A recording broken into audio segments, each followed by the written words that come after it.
Hey guys welcome back to my channel. এই ভিডিওটা আমার পয়লা বৈশাখের দিনের ভিডিও। তো প্রথমে সকাল সকাল উঠে দেখো আমি গাছ দেখলাম। গাছ দেখার পরে কিন্তু আমাদের যে নতুন বেড কভার পেতেছে দেখো, তারপরে চা খেলাম। চা খেয়ে সকালের খাবার খেয়ে তারপরে পুজো দিয়ে ওই দেখো ওই ঘরটা, লক্ষ্মীর ঘরটা মা ওটা আজকে পুজো দিল প্রথম।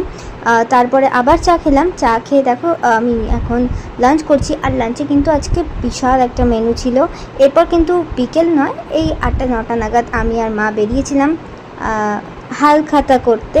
তো হালখাতা করার জন্য দেখো আমি নতুন ড্রেস পরে নিয়েছি।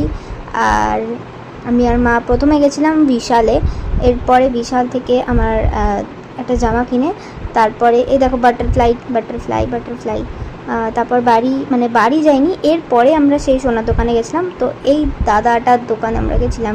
এরপর বাড়ি এসে মার হাতে চিকেন চাপ আর রুটি খেয়ে ঘুমিয়ে পড়েছিলাম। তো বাই গাইস, দেখা হবে পরের ভিডিওতে।